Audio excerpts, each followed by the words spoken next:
Hello friends, तो आज हम पढ़ते हैं history Bharat and the world का चैप्टर 6 क्लास 10, जिसका नाम है फॉरेन इन्वेजन्स ऑन इंडिया। इससे पीछे वाली वीडियो में हमने इन्वेजन ऑफ अरब्स, मोहम्मद बिन कासिम का जो इन्वेजन हुआ और मोहम्मद गजनवी का जो इन्वेजन है उसके बारे में पढ़ा। और आज इस वीडियो में हम पढ़ते हैं इन्वेजन ऑफ मोहम्मद गोरी। मोहम्मद गोरी घूर का रूलर था जिसने इंडिया पर प्लान किया अटैक करने का। जो एम्पायर थी गजनी की, अब उस एम्पायर को रिप्लेस कर दिया एम्पायर ऑफ घूर ने एशिया के अंदर।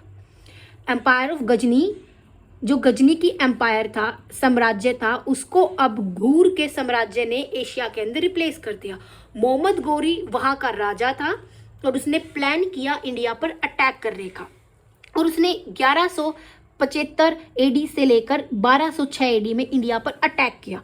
उस टाइम पर, जिस टाइम पर गोर ने अटैक किया इंडिया पर या फिर आक्रमण किया इंडिया पर, तो उस टाइम पर इंडिया में 3 बहुत ही पावरफुल डायनेस्टीज नॉर्थ इंडिया की थी। एक थी चालुक्याज ऑफ गुजरात, चौहान्स ऑफ दिल्ली और कनौज की अजमेरन गढ़वाल्स ऑफ कनौज। इंडिया की 3 पावरफुल डायनेस्टीज थी नॉर्थ इंडिया में। ये तीनों की तीनों इतनी पावरफुल थी कि ये मोहम्मद घूर को बिल्कुल इजीली तरीके से हरा सकती थी।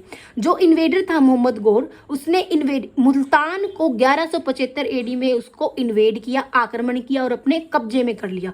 इसके बाद उसने कंट्रोल किया फोर्ट ऑफ उच्च को। इसके बाद मोहम्मद गोरी ने वॉज ग्रेटली इन्फ्लुएंस्ड बाय, वो गुजरात से बहुत ही ज़्यादा प्रभावित हुआ और वो गुजरात को भी अपने कंट्रोल में रहना चाहता था। तो उसने क्या किया, जो मोहम्मद गोरी है वो आज तक कभी भी नहीं हारा, लेकिन वो इंडिया में हार जाता है। India has always been a land of heroes. हमें पता है इंडिया जो है एक लैंड है हीरोज की, जहाँ पर बहुत ही बहादुर जो हीरोज है। अब देखो, इस ब्रेव मैंस ने हमेशा जितने भी अटैक्स इंडिया पर हुए हैं उनका बहुत ही अच्छी तरह से उनका रिप्लाई दिया है, बहुत ही अच्छी तरह से उनको हराया है। मोहम्मद गोरी ने अब had to face defeat several times in India. India में बहुत बार मोहम्मद गोरी ने उसने बहुत बार मोहम्मद गोरी की बहुत बार हार हुई। अब देखो, जो first defeat of Mohammad Ghori India में कब हुई, गुजरात में हुई। कब हुई? 1178 और 1179 एडी में मोहम्मद गोरी की पहली हार होती है। किस टाइम पर? गुजरात को रूल करते थे रूलर ऑफ चालुक्य डायनेस्टी का जो रूलर था मुलराज सेकंड। उस टाइम पे मुलराज सेकंड गुजरात को रूल कर रहा था और मोहम्मद गोरी ने अटैक किया था अनहिलवारा को, साउदर्न राजपुताना। अब उस वहां पर उसके अंडर लीडरशिप में कौन था? नायिका देवी, जो कि मुलराज सेकंड की और भीम सेकंड की मदर थी। वो उसके लीडरशिप के under Mulraj second, Bhim second, जो जहां की आर्मी थी अनिलवारा ने फेस किया मोहम्मद गोरी को। एक प्लेस था कायदरान, जो कि माउंट आबू के आसपास एक रीजन है कायदरान। वहां पर मोहम्मद गोरी को अनिलवारा की आर्मी ने फेस किया, मोहम्मद गोरी को माउंट आबू में। अब जो मोहम्मद गोरी था उसकी आर्मी कंप्लीटली डिफीट, पूरी तरीके से बिल्कुल हार गई और मोहम्मद गोरी कैसे ना कैसे करके गुजरात से भाग गया अपनी हारी हुई आर्मी के साथ। अब ये जो पहली बार मोहम्मद गोरी इंडिया में हारा था, पहली बार। मुलराज सेकंड जो था फर्स्ट रूलर था इंडियन किंग्स में, जिसने पहली बार मोहम्मद गोरी को हराया और उसको इतना फोर्स किया कि वो वापस चला गया। इसके बाद मोहम्मद गोरी ने चेंज किया अपना। पहले उसने इंडिया पर अटैक किया, अब उसने सोचा कि वो इंडिया को, पहले तो उसने ऊपर वाले रीजन से अटैक करने की कोशिश की थी, अब उसने सोचा कि मैं पंजाब वाली साइड से इंडिया पर अटैक करता हूँ। तो at this time Punjab region को रूल कर रहा था खुसरो मलिक, जो कि गजनी डायनेस्टी का रूलर था। उसने डिफीट किया। अब मोहम्मद गोरी ने क्या किया, खुसरो मलिक को 1186 एडी में हरा दिया। लेकिन मोहम्मद गोरी जो है मुलराज सेकंड को नहीं हरा पाया, लेकिन मोहम्मद गोरी जो है खुसरो मलिक को हरा देता है 1186 एडी में। मोहम्मद गोरी अब उसने कंट्रोल कर लिया पंजाब के ऊपर। अब वो चाहता था कि अब पंजाब पर कंट्रोल करिए, पंजाब के बाद जो और आगे जो रीजन्स हैं उन पर भी मैं कंट्रोल करूं। तो आगे चलता है वो दिल्ली को कैप्चर करने के लिए। उस टाइम पर दिल्ली को रूल कर रहा था पृथ्वीराज थर्ड, जो कि बहुत ही मेजेस्टिक, बहुत ही बहादुर रूलर था चौहान डायनेस्टी का। तो पृथ्वीराज थर्ड पंजाब के बाद वो गया दिल्ली पर। तो दिल्ली पर उस टाइम पर राज कर रहा था पृथ्वीराज थर्ड। तो वो वहां पर जाकर उनके साथ लड़ाई करता है, जो कि बहुत ही ब्रेव रूलर था पृथ्वीराज थर्ड। अब जब गौरी ने सिरहिंद को अपने कब्जे में कर लिया 1190 एडी में, तो Prithviraj came to plains of Tarain to block the paths of the foreign invaders. तो पृथ्वीराज चौहान ने क्या किया, जो प्लेन्स थे तारेन के, वहां पर जाकर वहां का रास्ता उसने ब्लॉक कर दिया, ताकि और कोई फॉरेन इन्वेडर्स यहां पर आकर लूट ना ले मचा कर लेके जाए। तो 1191 एडी में पृथ्वीराज चौहान ने अपनी ब्रेवरी को दिखाते हुए मोहम्मद गौरी को हरा दिया। बहुत ही गंदे तरीके से फील्ड ऑफ तारेन के फील्ड में मोहम्मद गौरी को हरा दिया। वो कैसे ना कैसे कर कर मैनेज करके वो वहां से अपनी जान को बचाकर निकल गया। उसी साल मोहम्मद गौरी ने फिर से इंडिया पर अटैक किया। पहले तो अटैक किया मोहम्मद गौरी ने, लेकिन पृथ्वीराज थर्ड ने इसको हरा दिया। फिर से वो अटैक करता है, लेकिन अब की बार मोहम्मद गौरी जीत जाता है। बट इस ईयर में मोहम्मद गौरी फिर अटैक करता है इंडिया पर, लेकिन अब की बार जो सेकेंड बैटल ऑफ तारेन होती है वो टूक प्लेस बिटवीन द टू आर्मीज के बीच में होती है 1192 एडी में। इन दिस वॉर, इस वॉर में पृथ्वीराज चौहान जो है अपनी ब्रेवरी को दिखाता है, बट वो हार जाता है। अब दिल्ली उसके अंडर में आता है। ये बहुत इंपॉर्टेंट बैटल है, बैटल ऑफ तारेन। ये जो है बोर्ड के एग्जाम्स में पूछी जा सकती है, इसको बिल्कुल पक्के से कर लेना इसको तैयार। जो बैटल ऑफ तारेन है, फर्स्ट में तो मोहम्मद गौरी हार गया था, लेकिन जो सेकंड थी मोहम्मद गौरी इसमें जीत गया था। अब देखो, इसके बाद जो आर्मीज थी मोहम्मद गौरी की अटैक करती है और एरियाज इंडिया में। देखो, पहले उसने पंजाब को अपने कंट्रोल में किया, अब पंजाब के बाद उसने कंट्रोल किया दिल्ली में। अब दिल्ली के बाद वो चाहता था और भी मैं एरियाज को अपने कंट्रोल में करूं, तो आगे चलता गया वो मोहम्मद गौरी अटैक करता है और भी एरियाज इंडिया के 1193 एडी में, और मेरठ को और अलीगढ़ को अपने कंट्रोल में करता है, कैप्चर कर लेता है उसको। अब 1194 एडी में मोहम्मद गौरी डिफीट करता है कन्नौज का रूलर, बैटल ऑफ चंदवार की बैटल में कन्नौज के रूलर को मोहम्मद गौरी हरा देता है। गौरी की पावर अब इस्टेब्लिश हो जाती है कन्नौज तक। 1198 एडी में बख्तियार खिलजी, जो कि गौरी का एक जनरल है, उसने अटैक किया नादिया पर, जो कि कैपिटल थी बंगाल की। बंगाल की कैपिटल पर अटैक करता है बख्तियार खिलजी, गौरी का जनरल नादिया पर अटैक करता है, जो कि बंगाल की कैपिटल है, जहां पर लक्ष्मण सिंह रूलर था, सेन डायनेस्टी का रूल कर रहा था। बख्तियार खिलजी ने वर्ल्ड की फेमस नालंदा यूनिवर्सिटी को डिस्ट्रॉय कर दिया था, आग लगा दी थी इस पर।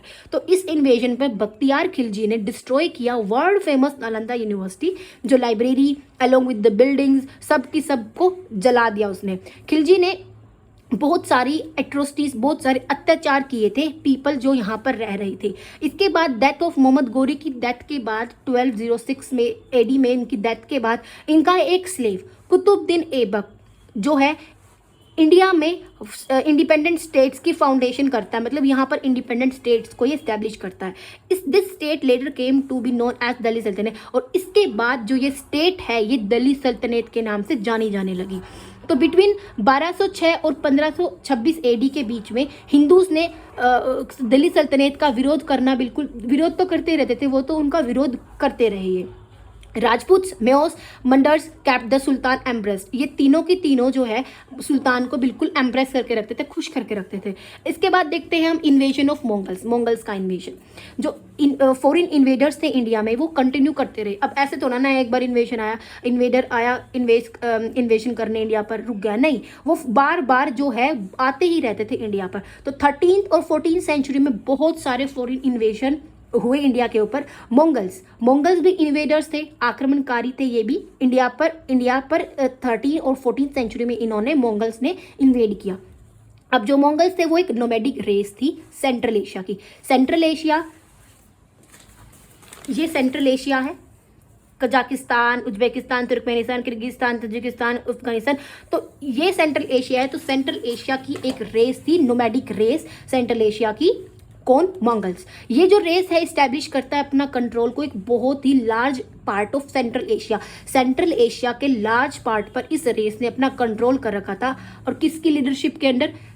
गेंगिस खान की लीडरशिप के अंदर इसने सेंट्रल एशिया के लार्ज पार्ट को अपने इस रेस ने, नोमैडिक रेस ने अपने कंट्रोल, नोमैडिक रेस जो कि मंगल, इसने अपना इसने स्टैब्लिश कर रखी थी अपनी किसकी लीडरशिप के अंदर? गेंगिस खान की लीडरशिप के अंदर कंट्रोल कर रखा था। ये जो मंगल्स से वहाँ इंडिया के लिए बहुत ही बड़ा खतरा था 13th और 14th सेंचुरी में।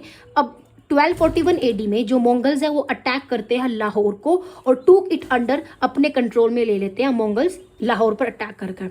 1245 एडी में मंगल्स ऑल्सो कंकर्ड मुल्तान, मुल्तान को भी कब्जे में करते हैं। उनका मेन एम क्या था मंगल्स का? लूट करना, इंडिया में लूट करना उनका मेन रीजन था। अब ये इसी वजह से तो आक्रमण करते थे ताकि वो लूट कर सके। अब देखो, due to the invasion of Mongols की इन्वेजन के बाद, आक्रमण करने के बाद, वहाँ पर नॉर्थ वेस्ट जो रीजन था हमारे इंडिया का, उसमें बिल्कुल अव्यवस्था हो गई। वहाँ पे बिल्कुल पीस नहीं थी, मार धाड़ होती रहती थी, तो वहाँ पे बिल्कुल अव्यवस्था थी। अब देखो 1297 एडी में मंगल्स अटैक करते हैं कादिर खान की लीडरशिप के अंडर इंडिया पर। इस इन्वेजन में, इस आक्रमण में वो प्लंडर करते हैं, लूट मचाते हैं। कौन से एरियाज पर? सतलुज और ब्यास रिवर के जो एरियाज है वहां पर लूट मचाते हैं मंगल्स। ये लूट मचाते हैं, बहुत ज़्यादा वेल्थ है इंडिया का जो अपने साथ ले जाते हैं। इसके बाद ये अटैक करते हैं इंडिया को, बहुत बहुत बार इन्होंने अटैक किया इंडिया को। 1299 एडी में मंगल्स एक अटैक करते हैं इंडिया पर। उस टाइम पर वो क्या करते हैं, दिल्ली जो टेरिटरी थी वहां पर अटैक करते हैं। और 4 साल बाद 1303 एडी में अंडर द लीडरशिप ऑफ तरगी की लीडरशिप के अंडर में मंगल्स अटैक करते हैं इंडिया को।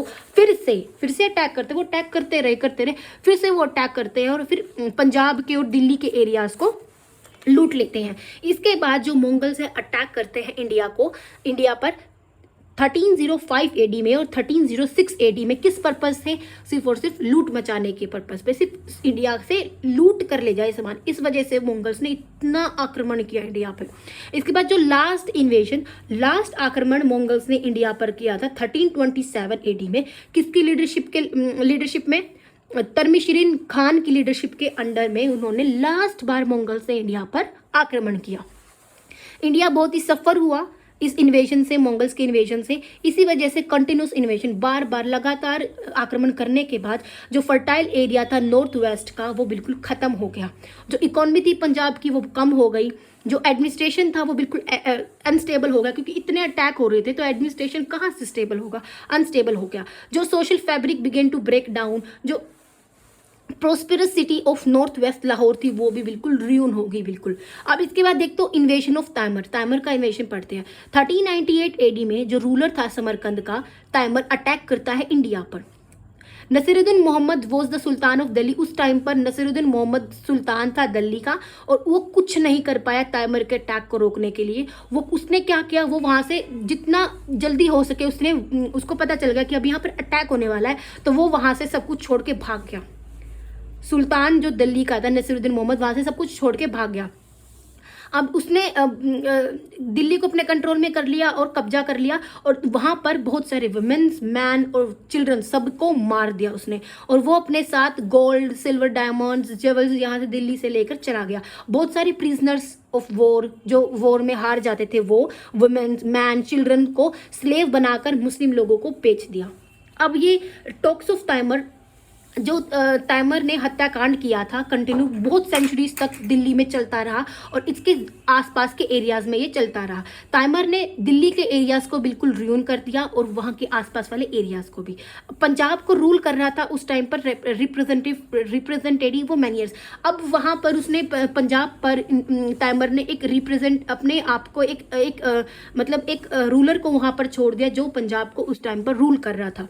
तो तैमर इन्वेजन ने बहुत ही इंपॉर्टेंट मेजर रोल प्ले किया है डाउनफॉल ऑफ सल्तनेट को डाउनफॉल करने में, relieving the weakness of sultan's military system, और जिसने सुल्तान की मिलिट्री सिस्टम को बहुत ही वीक कर दिया। अब इसके बाद पढ़ते हैं हम इन्वेजन ऑफ बाबर।